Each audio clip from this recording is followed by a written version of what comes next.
Yang pertama kali masuk Islam itu lelaki atau perempuan? Yang pertama, Nabi SAW dapat wahyu. Iqra' bismi rabbikal ladzi khalaqa khalaqal insana min 'alaqin iqra' wa rabbukal akramul ladzi 'allama bil qalami 'allamal insana ma lam ya'lam. Selepas itu dia balik. Dia menggeletar sejuk, diselimuti oleh Khadijah. Dan Khadijah membawa Nabi Muhammad SAW kepada seorang lelaki saudara dia namanya Waraqah bin Naufal. Kata Waraqah, yang turun itu adalah malaikat Jibril yang dulu pernah turun kepada Ibrahim, yang pernah turun kepada Musa, yang pernah turun kepada Isa, dan sekarang dia turun kepada Nabi Muhammad SAW. Maka yang pertama kali percaya itu adalah Khadijah. Khadijah itu lelaki apa perempuan? Perempuan. Abu Bakar Siddiq selepas itu. Yang pertama kali beriman kepada Allah, yang Rasulnya adalah Nabi Muhammad SAW adalah perempuan. Yang pertama kali masuk surga lelaki atau perempuan? Nampaknya perempuan ini menjawab perempuan semua. Waktu Nabi SAW masuk ke dalam surga, Nabi memandang ke belakang. Nabi tengok di belakang itu seorang perempuan. Nabi bertanya, kenapa kamu masuk surga? Perempuan itu menjawab, saya membesarkan anak-anak yatim.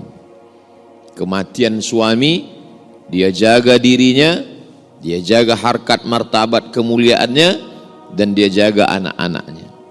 Maka dia masuk surga di belakang Rasulullah sallallahu alaihi wasallam.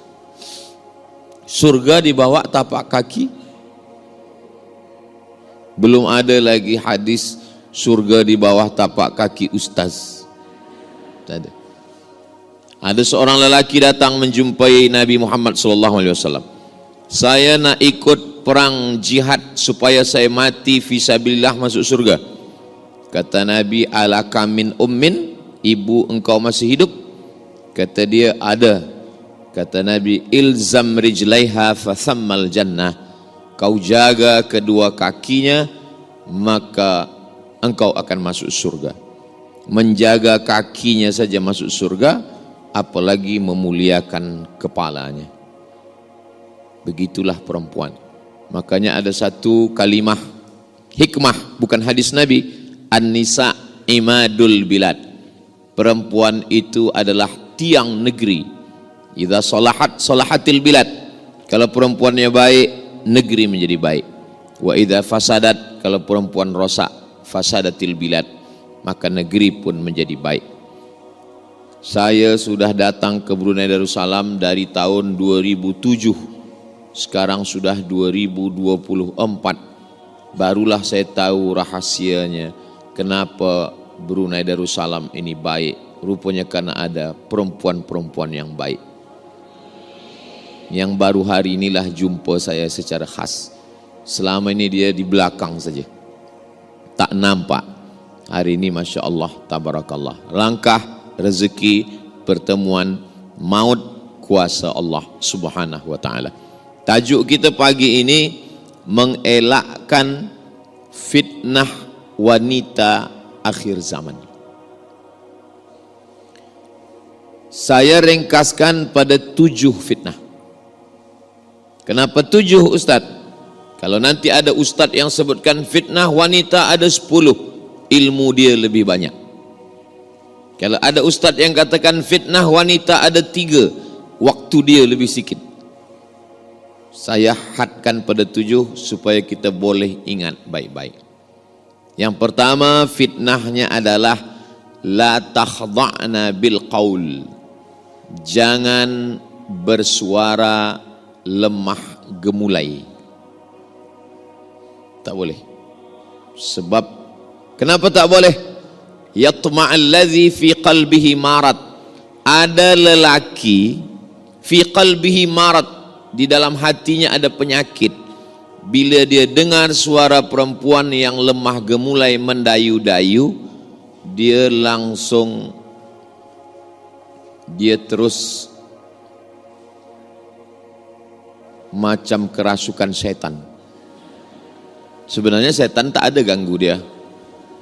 Banyaklah perempuan asal suami tak sembayang adu pada ustaz, minta bacakan ayat, hembuskan ke air. Ustaz tolong bacakan ayat ke air ni, kenapa nampaknya suami saya diganggu setan.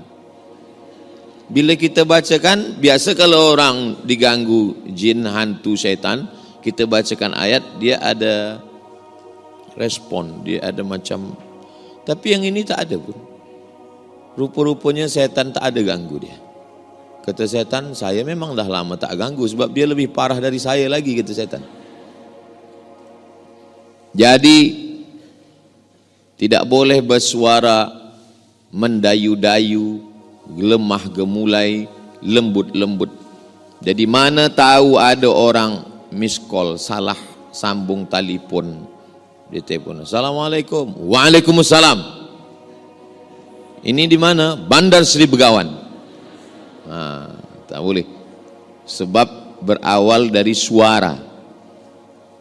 Lelaki tidak melihat, dia dengar suara, dan suara itu Masya Allah. Jadi bersuara biasa-biasa saja.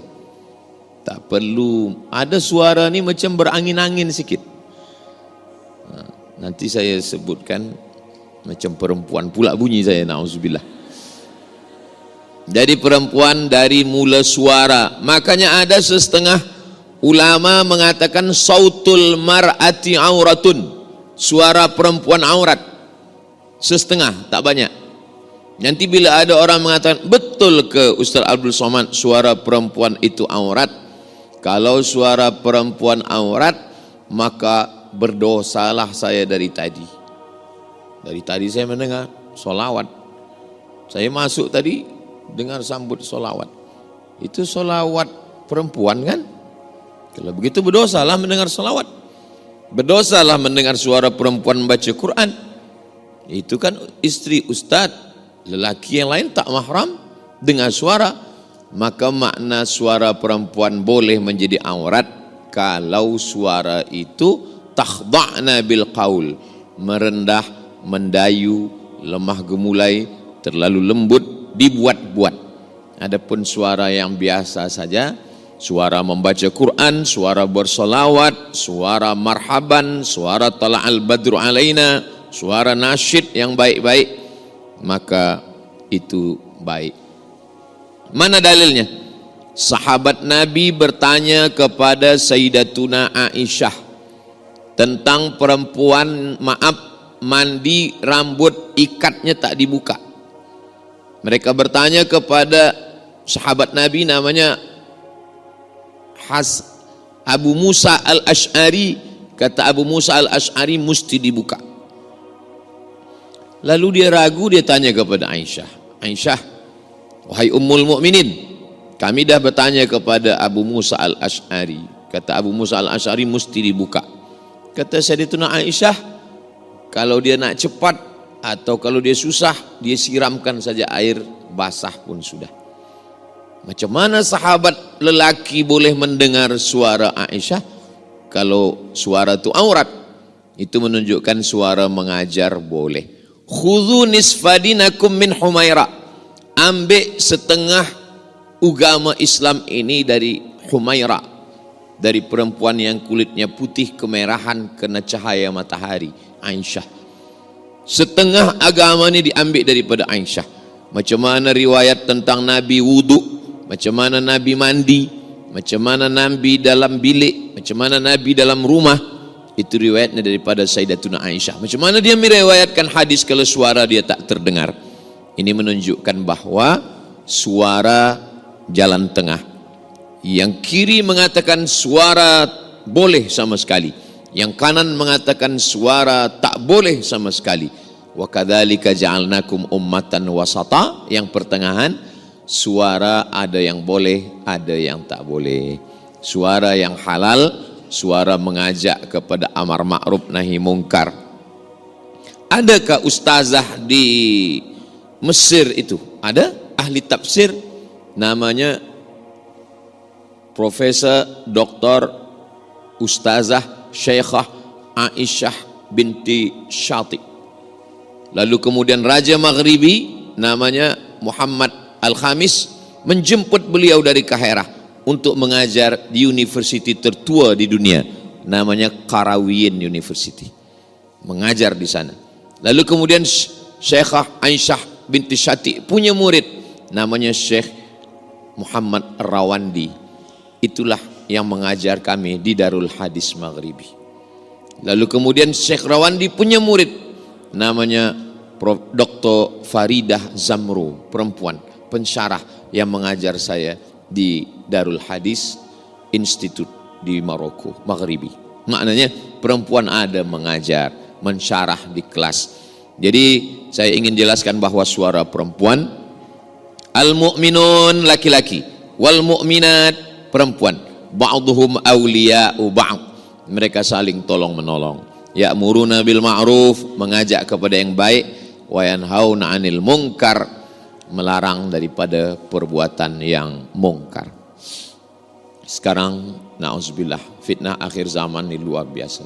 Suara perempuan, lagunya biasa saja tapi suaranya luar biasa. Maka kalau suara itu mengingatkan pada kematian, suara yang mengingatkan kepada Nabi, suara membaca Quran. Di tempat saya banyak qari'ah perempuan, di antaranya Johan Musabaqah Tilawatil Quran, namanya qari'ah Maria Ulfah, boleh tengok di YouTube. Tapi bila saya ke Mesir, tak ada qari'ah perempuan. Saya heran. Lepas tu saya tanyalah sahabat saya yang orang Mesir, namanya Mukmin. Mukmin, ya. Tempat saya ada qari'ah perempuan. Kenapa di sini tak ada qari'ah perempuan? Kata Mukmin, tempat engkau bila ada qari'ah perempuan, orang dengar suaranya. Tempat kami bila ada qari'ah perempuan, orang tak dengar suaranya, tengok mukanya. Jadi lain tempat, lain adat, lain lubuk, lain padang, lain belalang, lain lubuk, lain ikannya. Nah, itulah mengapa di Arab jarang qari'ah perempuan. Sebab apa? Sebab mungkin adat istiadat, sebab kebiasaan. Tapi hukum asalnya suara perempuan itu al-aslu fil asya al-ibahah. Hukum asalnya boleh, halal.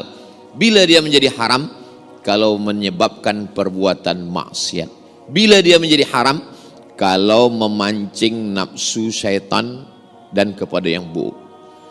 Dalil pengambilan hukum dalam Islam ini ada 10. Quran, hadis, ijma', qiyas, syar'u man qablana, sadduz zara'i, qaulus sahabi, istihsan, istishaf, urf. Salah satu dari yang 10 ini adalah sadduz zari'ah. Sadduz zari'ah, menutup celah, menutup lubang. Apa hukum lelaki perempuan tidak mahram duduk di tepi lebuh raya yang ada kerusi? Setengah orang mengatakan mubah, boleh, sebab dia tak berdua-duaan, dia tidak berkhalwat, sebab ada orang ramai lalu lalang. Tapi setengah ulama mengatakan haram. Mana dalilnya haram? Sadduz zari'ah, menutup celah. Ustaz Abdul Somad, ya, apa hukumnya saya ambil number kawan saya, sesama penuntut ilmu pelajar? Dia belajar, saya belajar, saya ambil number dia. Dia perempuan, saya lelaki. Kata saya haram. Mana dalilnya? Dalilnya sadduz zari'ah, berawal dari ambil number, lama-lama say hello, lama-lama dan seterusnya.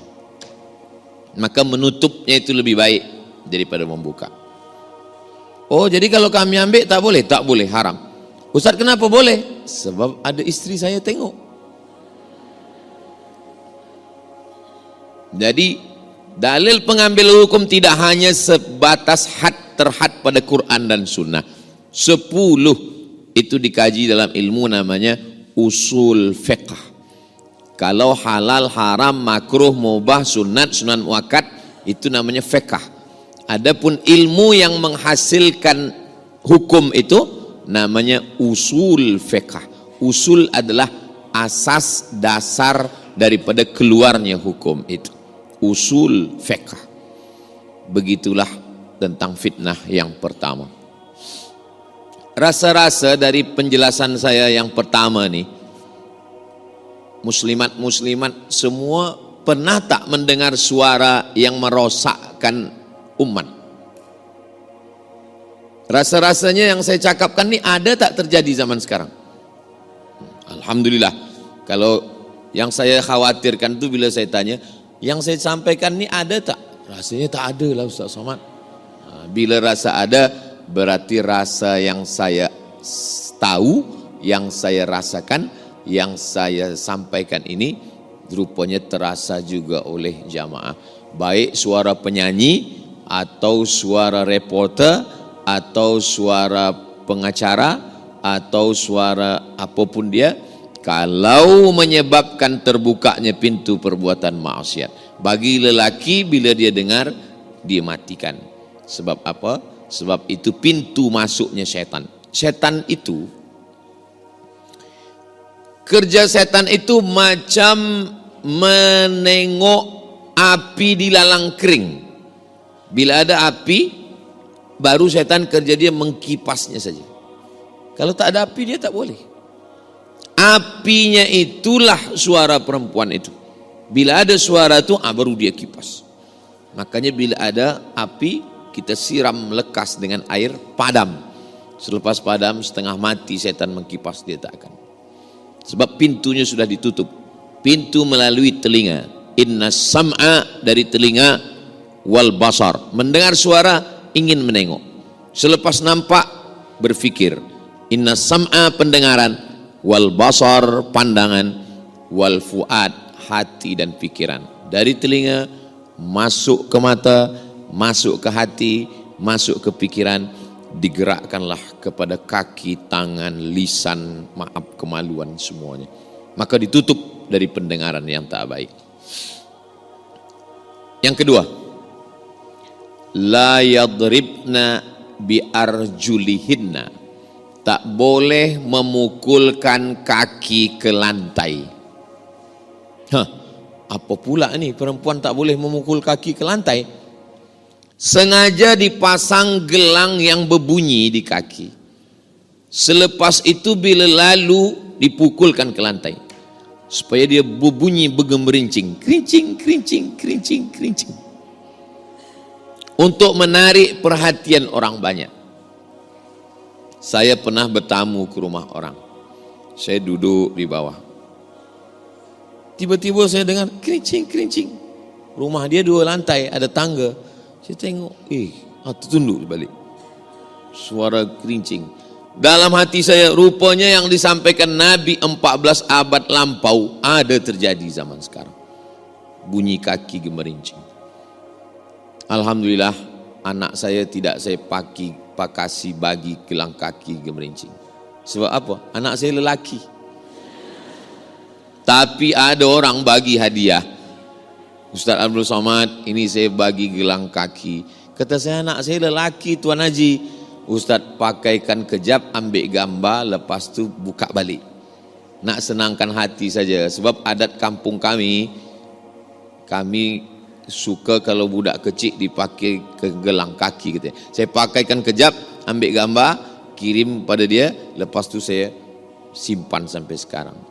Apa maknanya? Kalau hanya setakat itu tak apa, atau tak berbunyi. Tapi makna ayat ini sebenarnya bukan khas pada gelang saja. Semua yang menyebabkan mata orang tertengok, maka dia boleh menjadi haram, sama macam hukum gelang kaki tadi. Dipakai kasut yang tumitnya 15 cm. Dia berjalan, kita yang sakit jantung menengok dia lalu, dipakai. Maka ada orang bertanya ke saya, Ustaz Abdul Somad, ya, betul ke ada hadis yang melarang tak boleh mengikat rambut ke asnimatil bukhti, seperti punuk onta? Itu pun sebenarnya daripada ayat ini juga. Inti daripada maksudnya adalah mencari perhatian, iltifatun nazar, membuat orang terpandang. Jadi kalau hanya setakat rambut panjang kemudian dia ikat. Sebab bila rambut ni tak diikat, dia rambut ni kemana-mana. Bila nanti sampai rumah dibuka, waktu membuka tu rambut ke hadapan, laki masuk bilik, dia baca ayat kursi. Ini aku bang, bini engkau, kata. Bukan hantu. Jadi maknanya bila dia ikat sikit, agak naik sikit, tak apa. Sebab maknanya bukan tak boleh mengikat. Maknanya sengaja memang dipasang tinggi ke atas. Supaya apa? Supaya ditengok orang. Sebab ada salah satu sifat perempuan, dia ingin supaya ditengok, dipandang, diperhatikan. Itulah mengapa suami mesti memperhatikan istri. Sebab bila suami tak memperhatikan, tak membagi pujian, dia ingin diperhatikan orang lain. Melalui apa? Melalui social media. Dia akan letakkan gambar, lepas dia letak, dia tengok. Kenapa tak ada like ni? Rasa-rasa dah 3 jam tak ada like. Rupa no connecting. Jadi mesti ada perhatian. Maka lelaki bila dia balik, walaupun sekarang ni yang mendengar muslimat, tapi saya yakin balik dari sini lelaki-lelaki juga bila di-upload nanti, lelaki juga menonton, dia dengar ulang. Oh, nampaknya ini untuk perempuan, tapi juga bagi kami untuk lelaki. Nanti bagikan ke suami-suami, anak-anak lelaki semua di channel Ustaz Abdul Somad Official. Subscribe, like, share and comment, supaya mereka boleh tonton, boleh tengok. Semuanya, dari mula pakaian. Ada model pakaian ini yang kalau angin kencang dia boleh terbang, macam kelambu. Kita disuruh biasa-biasa saja. Ini nampaknya Ustaz Somad macam menyindir-nyindir kami ini. Tidak. Saya adalah ustaz yang tak pandai sindir-menyindir. Saya ni kata orang Melayu, simbah daun nampak buah, to the point, langsung saja. Saya cakap saya tak pandai sindir-menyindir. Sebab dulu pernah juga ada pengerusi masjid, nanti Ustaz Somad sampaikan ini. Saya sindir. Lepas tu balik kata dia, mohon maaf Ustaz, yang disindir tu tak datang. Jadi saya tak pandai sindir-menyindir. Kalau saya cakap, terus saja saya sampaikan ayat, terus saya sampaikan hadis. Masalah manusia suka tak suka, kita balikkan pada Allah Subhanahu wa taala semuanya. Qalbul mu'min baina asabi'ir rahman. Hati orang beriman itu terletak pada kuasa Allah taala. Maka kita selalu meminta, ya muqallibal qulub, engkau yang membalik-balikkan hati manusia. Manusia nak dengar, manusia suka, manusia tak suka. Dan almarhumah mak saya selalu nasihatkan, kau sampaikan saja ayat Allah, kau sampaikan saja hadis Rasulullah. Manusia suka tak suka, yang penting Allah suka. Maka dulu awal-awal saya bawa almarhumah mak saya ke masjid besar, penuh orang ramai. Saya sangka bila balik nanti dia akan katakan, ramai orang datang tadi. Bila balik dia tanya, engkau tak ada pelihara jin kan? Apalah mak ni, kata dia. Saya ni ustaz.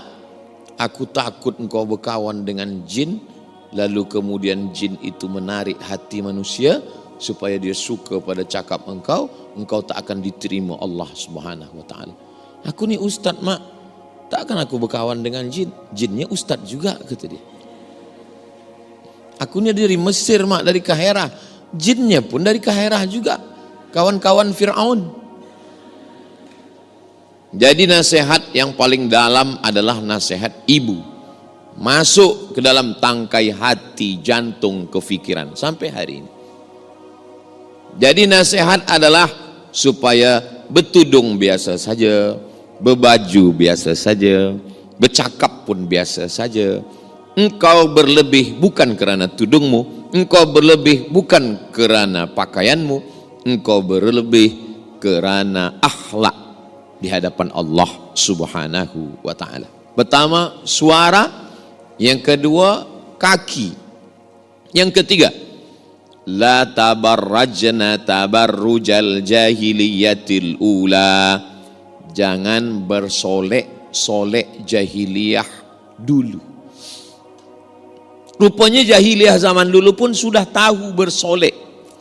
Makna yang tak boleh ini adalah membuat sesuatu yang sudah elok menjadi lebih dan itu menurut perasaan dia saja.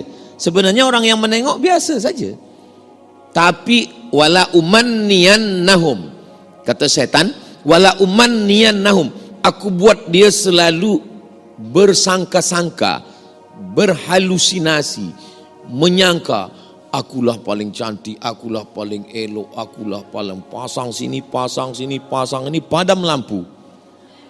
Bila pergi tempat walimah, orang senyum, kita pun senyum. Orang gelak, kita pun gelak. Rupanya yang digelakkan orang kita. Sebelah hijau, sebelah biru. Jadi sebetulnya Islam ni susah betul, Ustaz Abdul Somad. Islam tak susah. Sebab Islam ingin kita natural. Kita tabi'i, kepada tabiat awal. Makanya tidak boleh. Hadisnya diriwayatkan oleh Abdullah bin Mas'ud radhiyallahu an. La'anallahul washimat. Allah melaknat perempuan tukang tato. Karena zaman dulu yang membuat tato itu perempuan. Diletak di sini. Nanti bila puan muslimat pergi umrah, cuba tengok orang-orang yang Arab Badui. Orang Arab Badui nampak nanti tatonya di sini, di sini. Masih ada lagi zaman sekarang. Nampak bekas tato. Sini, di sini, di sini. La'anallahul washimat. Allah melaknat tukang buat tato. Wal mutashimat, minta buatkan. Wal mutanammisat, mencabut. Ini apa nama? Alis. Mencabut. Dah elok-elok cabut. Wal mutafallijat, gigi dipotong ke.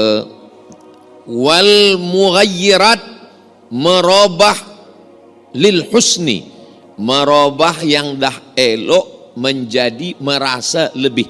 Adapun yang maaf memang kurang, nauzubillah, lahirnya kurang, entah bentuk gigi apa kurang, dia senyum kita pengsan, itu boleh. Dia buat operation pada doktor.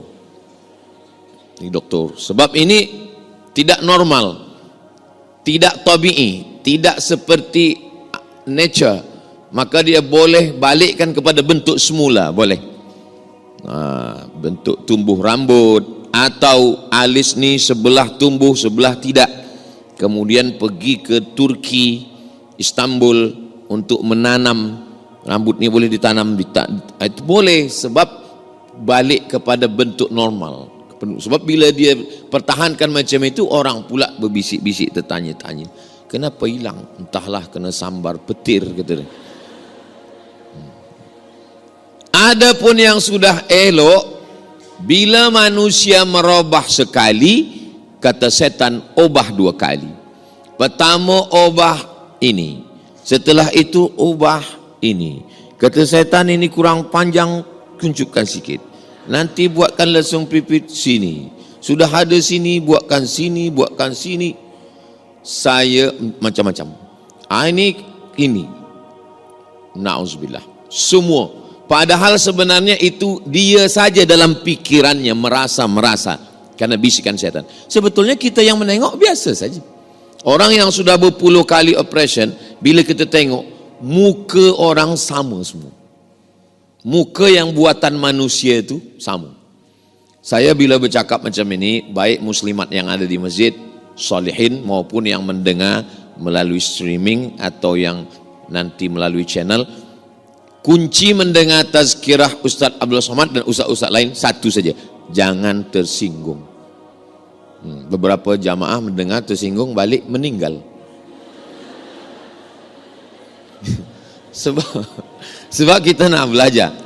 Saya tak tahu Bila saya tazkirah ke masjid, tidak ada boleh orang membisik-bisikkan sesuatu ke saya, dan saya tidak mahu. Pengerusi masjid tak ada, Puan Khadijah tak ada, sesiapa pun tak ada. Saya menyampaikan kerana Allah. Bismillahi tawakkaltu 'ala Allah, la haula wala quwata illa billah. Jangan nanti bila dengar, nampaknya tertuju ke saya ni. Tak begitu. Apalagi mata ustaz tu tadi agak ke saya pula. Pasallah saya ceramah menengok ke bawah. Artinya ini untuk kita semua. Nanti di akhir majlis saya tetap minta maaf. Ada kata yang tak berkenan di hati, menyinggung perasaan. Galah patah boleh disambung, kaca retak boleh direkat, hati yang sakit kemana ubat akan dicari. Boleh untuk tulis baju, t-shirt belakang. Kaca retak boleh direkat, galah patah boleh disambung, hati yang sakit kemana obat akan dicari. Tapi jangan lupa tulis bawah UES. Apa ni? Waktu dah habis? Belum? Baru 3. Yang keempat adalah la yakhluwanna rajulun ma'amra'atin illa ma'azi mahramin. Tidak boleh berdua-dua lelaki dengan perempuan bila tak ada mahram. Puan Haji, saya nak bawa anak gadis ni sebentar, nak berjalan-jalan ke tepi pantai, ke tepi laut, ke tepi hutan. Tak boleh. Kalau engkau nak bawa, saya mesti ikut, kita bertiga. Rupanya anak lelaki ni pandai pula. Mak Haji, kata Nabi, bila ada lelaki perempuan berdua, yang ketiga tu syaitan. Eloklah kami berdua saja, kata dia. Orang zaman dulu kalau nak jahat, buat jahat aja, buat dosa, buat dosa. Orang sekarang, dia buat jahat, dia buat dosa, dia tahu pula dalilnya. Inilah akhir zaman ni. Maka kita mesti pandai-pandailah jaga anak perempuan supaya jangan lahir. Tapi Ustaz Abdul Somad, anak perempuannya elok, mak perempuannya pula. Dari pukul 8 pagi di office, 8 jam sehari. 9, 10, 11, 12, 1, 2, 3, 4. 8 jam dengan laki orang, 2 jam dengan laki sendiri. Berawal dari jumpa, bercerita, merasa tenang, na'udzubillah. 6 langkah syaitan. Yang pertama, nazratun, pandangan. Selepas memandang, fabtisamun, senyuman. Selepas senyuman, fasalamun, salam. Macam mana suara kambing? Be. Macam mana suara ayam? Kuku kuku. Macam mana suara kerbau? Mo. Macam mana suara buaya? Hai sayang. Pertama, nazratun, pandangan. Yang kedua, fabtisamun, senyuman. Yang ketiga, fasalamun, salam. Yang keempat, fakalamun, mula bercakap. Yang kelima, famau'idun, temu janji. Yang keenam, faliqaun, berjanji. Habislah sudah. Makanya bunyi ayatnya, la tattabi'u khutuwatis syaitan. Jangan ikuti langkah-langkah syaitan. Syaitan tidak ada pernah, maaf cakap, syaitan tidak pernah mengajak berzina. Dia hanya mengajak melangkah. Maka Islam datang memutuskan langkah itu. Ini dah macam abang saya, ini dah macam pakcik saya, ini dah macam guru saya, ini dah macam saudara saya. Berawal dari macam, berakhir dengan macam-macam. Waspadalah, setan belum pencen. Maka bunyi ayatnya, la taqrabu, jangan mendekati. Itulah pentingnya kita tahu. Saya bila ada jadwal ke Brunei Darussalam 4 hari. Hari Rabu, hari Khamis, hari Jumat, hari Sabtu bertolak. Macam mana puan jadual, macam mana bila, macam mana ini, Semua WhatsApp, handphone saya tak ada password. Istri saya tengok apa yang kami bahaskan, apa yang kami cakapkan. Begitu juga. Jadi kita kalau berkomunikasi dengan orang tidak boleh lebih daripada apa yang kita hajatkan. Tidak boleh bercerita kepada orang membuat kita tenang, walaupun itu ustaz, walaupun kita guru.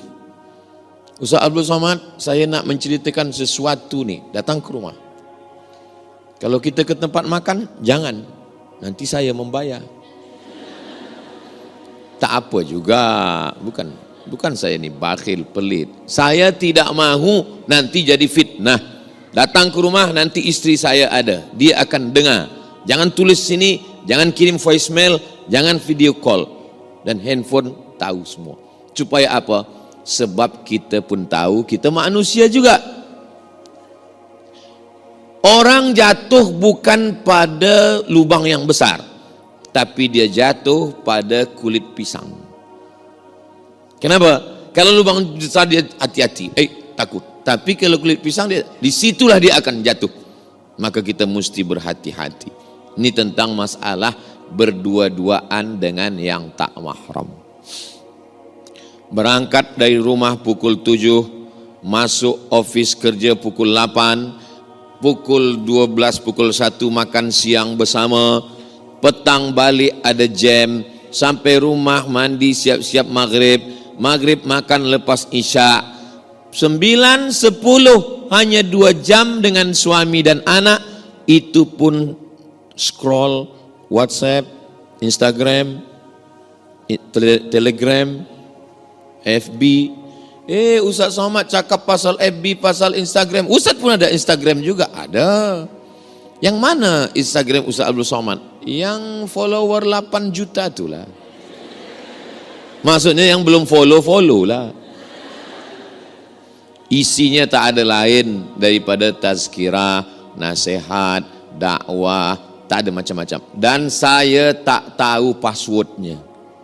Sebab yang isikan semua admin. Ini saya ambil gambar, saya bagi tahu admin. Awak masukkan ini, awak tuliskan ini, awak ini. Ini jangan, ini jangan. Saya tak tahu. Kenapa Ustaz tak tahu? Sebab bila saya tahu, nanti saya baca komen, saya balas balik. Halakam ru'un lam ya'rif qadrahu. Celaka orang yang tak tahu siapa dirinya.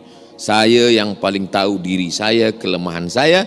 Nanti bila saya buka macam-macam komen, saya tengok orang kirim message macam-macam, maka saya serahkan pada orang lain. Inilah yang membuat saya tak katakan saya selamat, tidak. Selamat kita tu nanti bila kita mati dalam keadaan husnul khatimah. Hidup masih panjang lagi. Kita tak tahu. Maka kita selalu berhati. Ini sekarang dalam watawasau bil haq watawasau bis sabr. Berikutnya yang kelima. Yang kelima adalah la tusafiranna mar'atun illa ma'azi mahramin. Jangan musafir bersama yang tak mahram. Lepas saya khutbah Jumat, turun daripada mimbar, datanglah seorang lelaki hendak mencium kaki saya. Saya tarik, dia tegak balik. Badan dia tegap. Dia menangis. Ustaz, saya cakap menangisnya tunda dulu. Saya nak ba'diyah Jumat. Dia tundalah, macam mana menahan air mata saya tak tahu. Lepas ba'diyah Jumat, apa masalahnya? Saya hantar isteri saya ke airport.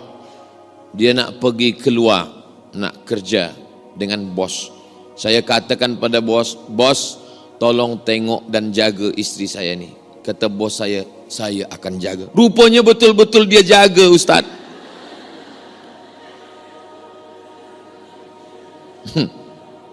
Dah berapa lama? Dah 2 tahun, Ustaz. Macam mana nih, Ustaz?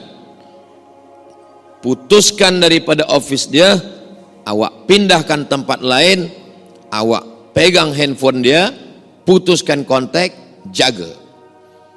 Bawa malam tahajud, baca yasin, berzikir, weekend pergi jalan, dekatkan hati perasaan. Macam mana boleh? Siap Ustaz. Bismillah, bismillah. Lepas sebulan telefon. Ustaz, boleh kita jumpa makan sama siang ni? Okey. Mana ada doa tolak makan? Yang ada tolak bala. Bila jumpa menangis lagi. Apa menangis ni? Hati saya tak boleh menerima Ustaz. Rupanya lelaki setegap apapun badannya, dia tak boleh menerima perempuan yang pernah melakukan kesalahan. Itu yang dapat saya fahami. Mulutnya berkata sanggup, tapi kata awak bulan lalu kata awak sanggup. Itulah Pak Ustaz, mulutku berkata iya, tapi hatiku tidak Pak Ustaz. Pikir dulu pendapatan, sesal kemudian tiada gunanya. Maka pikir elok-elok. Karena lelaki susah untuk menerima. Kalaupun dia menerima, bukan kerana perempuan, tapi kerana anak, kerana itu, kerana ini dan lain-lain. Ini saya tidak ingin kita bercerita, ini kan zaman dulu, ini kan dalam Quran, ini kan dalam hadis. Yang saya ceritakan adalah true story. Kisah kenyataan yang ada di zaman ini dan dialami oleh jamaah. Tapi nama tak boleh sebut. Nanti bila dia dengar, macam kisah aku tu. Dia pun dapat pahala sebab kita tidak menceritakan nama orang. Dia dapat pahala sebab dari cerita dia itulah orang akan ambil iktibar pelajaran bahawa di zaman ini na'udzubillah maka tak boleh musafir.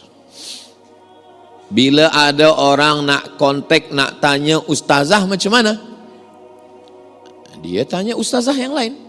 Ustazah lain akan sampaikan. Maka laki-laki mesti ada cemburu. Tapi janganlah pula sangat cemburu hingga tak boleh beli sayur. Kenapa kita siang ni tak ada makan, tak ada ikan? Itulah abang cemburu, aku nak beli ayam cemburu, nak beli itik cemburu. Ada atuk-atuk tua pun cemburu juga. Ini namanya cemburu buta, cemburu buta. Tapi lelaki yang tak ada cemburu, la yadkhulul jannah, tak masuk surga. Siapa itu ya Rasulullah? Dayyus. Dayyus. Jangan bagi nama anak Dayyus. Apa makna Dayyus? Allazi la yagharu ala maharimihi. Tak ada rasa cemburu. Na'udzubillah. Salah satu sebab kenapa orang Islam tak boleh makan khinzir, sebab dia salah satu haiwan yang tak ada cemburu. Beza dengan ayam. Ayam jantan berdua berkelahi sampai tetes darah penghabisan. Apalagi ayam kampung. Apalagi ayam hutan. Kata ayam, lebih baik putih tulang daripada putih mata. Ayam tak ada cakap macam itu, kata saya. Tambahan sikit dari saya. Ayam begitu. Tapi khinzir tidak, dia tak ada cemburu. Maka makanan yang kita makan, kenapa tak boleh makan betaring? Kenapa tak boleh makan bekuku? Sebab dia buas. Maka makanan akan masuk sifatnya ke dalam badan kita. Jaga makanan kita. Sebab makanan itu mempengaruhi cara kita berpikir. Makanan berubah menjadi darah. Darah semangkuk makanan berubah menjadi setetes darah, masuk ke dalam jantung. Dari jantung naik ke otak. Yang merenung jantung, yang berpikir otak. Darahnya darah daripada yang haram, berpengaruh kepada fikiran kita. Itulah kenapa kita tak boleh makan yang haram-haram. Kulu, makanlah min thayyibat, yang baik-baik. Yang keenam, waqarna fi buyutikunna, hendaklah perempuan itu duduk di rumah. Hukum asalnya perempuan hanya duduk di rumah. Yang mengantati bila tamu datang lelaki. Belum pernah sekalipun istri saya mengantar makanan, kue, nasi ke tamu. Bila tamu menengok, nanti saya cemburu. Tidak ada gambar kami di tempat bilik tamu. Nanti bila tamu tengok, cemburu. Ustaz ni cemburu buta jugalah. Apa maknanya? untuk kita jaga. Perempuan, oh kalau kami pakai hijab boleh, tak masalah. Dulu sebelum taubat, sebelum hijrah, gambar muda-muda lagi dipasang, orang tengok, ini siapa?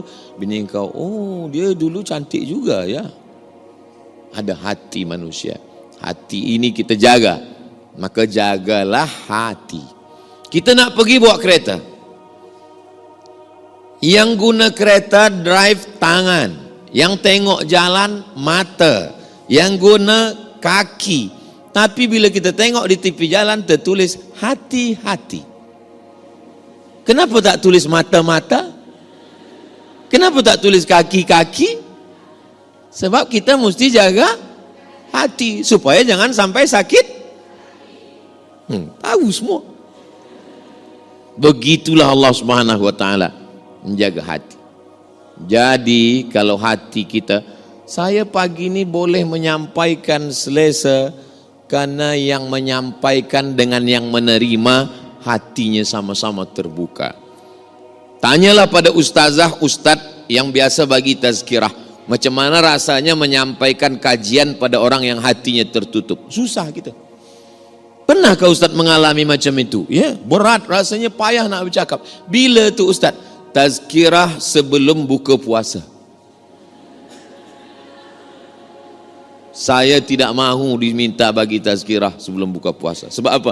Orang hati tertutup, mata tertutup. Ustaz Abdul Samad, ya, bolehkah datang ke majlis kami? Apa program kita? Tazkirah sebelum buka puasa? Tak. Saya dah mengalami beberapa kali. Kejap tengok jam, kejap tengok. Mungkin dia tengok muka saya macam ayam goreng. Alhamdulillah, akhirnya penderitaan pun berakhir. Terdengar juga suara azan. Allahu Akbar, Allah. Demikianlah tazkirah yang singkat ini. Mudah-mudahan bermanfaat. Tak lama datang AJK, Ustaz Abdul Samad, mohon maaf. Kenapa? Itu tadi azan radio dari Jakarta, bukan di Riau, Sumatera. Belum lagi 10 minit lagi baru azan. Lepas buka puasa barulah saya sampaikan. Saya rasanya tadi menyampaikan tazkirah lama betul lah pada tuan-tuan. Kata jamaah yang mendengar, kami yang mendengar lebih lama lagi Ustaz. Tadi saya mula bagi tazkirah ni pukul 9, sekarang dah pukul 10. 1 jam saya bercakap, mengalir begitu saja. Ini menunjukkan muslimat ni hatinya terbuka kerana Allah Subhanahu wa taala. Iya ke? Kadang kita saja merasa. Tapi baru 6 saya sampaikan. Oh, kalau begitu tak boleh ke kami bekerja Ustaz? Kami kerja di office, kami mencari nafkah. Ada seorang perempuan namanya Asma. Asma keluar rumah mencari makanan unta dan kambing. Manakala Nabi menengok, Nabi tolong dia, Nabi bawakan sampai balik ke rumah. Asma ini anak Abu Bakar Siddiq, saudara Aisyah. Itu dalil perempuan boleh bekerja, bukan tak boleh. Untung saya tak terlupa menjelaskan ini. Kalau saya lupa, semua resign esok. Semua keluar office. Datuk Mufti dan Menteri Agama Pihin mungkin akan telefon. Ustaz Abdul Samad jangan datang Brunei lagi sebab semua perempuan dah keluar office. Sebab tazkirah semalam lupa Ustaz bagi tahu. Maksudnya kalau dia cukup syarat boleh. Cukup syarat apa? Dia PhD, dia master, dia BA, dia punya ilmu, dia menutup aurat, dia menjaga diri, dia izin suami. Perempuan yang melangkahkan kaki selangkah dari rumah, tidak izin suami, dari mula langkah pertama sampai dia balik, laknat daripada malaikat. Laknat artinya ba'idun anir rahmah, jauh daripada rahmat Allah. Abang, izinkan saya nak bekerja ni, saya ada peluang. Kalau abang izin ya, awas kalau tidak. Tak boleh. Kita izin ialah. Suami itu membagi izin ada dua kemungkinan. Pertama karena dia sayang, kedua karena dia takut. Beza-beza tipis antara sayang dan takut. Macam mana Ustaz? Cuba nanti puan balik ke rumah, tengok suami itu elok-elok. Tengok, abang ni macam yang takut ke yang sayang? Ada seorang lelaki manakala saya makan di rumah dia bagi tazkirah, dia tanya, Ustaz ada yang saya nak tanya. Tapi suara dia kecil je. Apa masalah? Apa hukumnya suami takut pada isteri? Saya pun jawab pelan juga. Suami yang takut pada isteri, dia tak kena azab kubur. Hah? Kenapa tak kena azab kubur Ustaz? Sebab kata malaikat, yang ini tak usah kita azab. Sebab dia dah terlampau azab di dunia.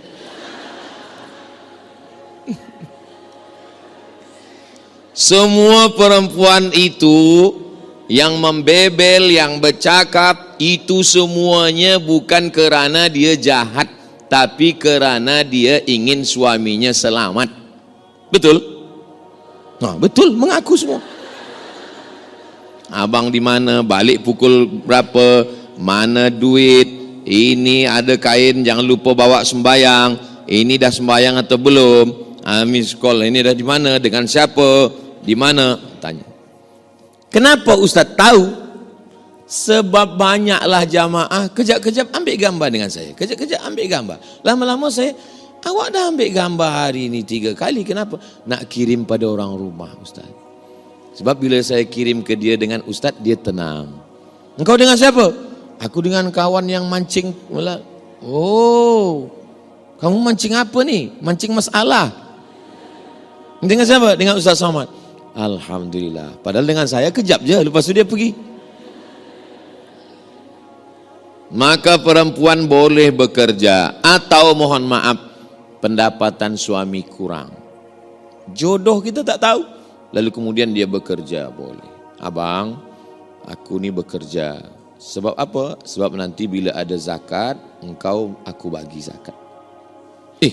Mana boleh isteri bagi zakat ke suami? Suami dapat duit, isteri dapat duit. Apa beza duit isteri dengan duit suami? Pada duit suami ada hak isteri, nafkah namanya. Tapi pada duit isteri tak ada hak suami. Duit puan 100% untuk puan. Tak ada hak anak, tak ada hak suami, tak ada untuk air, tak ada untuk lampu, tak ada untuk kereta, tak ada untuk semua 100%. Yang lain suami bayar. Tapi apa kata seorang isteri? Aku bagiin kau ni semua. Jangankan duit ni, nyawa aku bagi. Satu-satunya kesalahan aku dalam hidup ini adalah jatuh cinta pada kamu. Orang kalau sudah sayang, semua dia bagi. Yang last sekali, yang ketujuh adalah yaitunya perempuan yang menderhaka. Kalau perempuan itu salataha, somat saumaha, melaksanakan salat khamsaha 5 waktu, melaksanakan puasanya, dia baik, maka dakhalatil jannah min haitsu sya'at. Dia masuk surga dari pintu mana saja yang dia suka. Ada orang bersedekah, masuknya dari babus sedekah. Ada yang rajin puasa, masuknya dari pintu babur rayyan. Ada yang suka berjihad, masuk dari babul jihad. Tapi istri yang solihah, kata Allah Ta'ala, masuklah engkau ke surga dari pintu mana saja yang kamu mahu. Mudah-mudahan puan muslimat semua masuk dalam golongan itu. Ya Rasulullah, bagaimana perempuan yang solihah itu? 3. Idza ra'aitaha sarratka. Kalau kau tengok dia, senang hatimu. Kalau kau tengok dia, senang hati. Maka berusahalah untuk menyenangkan. Kalaupun bersoleklah untuk suami. Ustaz, boleh ke rambut saya celup 3 color? Yang tengok siapa? Yang tengok suami saya. Boleh. Tapi banyak orang sekarang bila dia bersolek, ditengok laki orang. Bila dengan laki dia sendiri, tak usahlah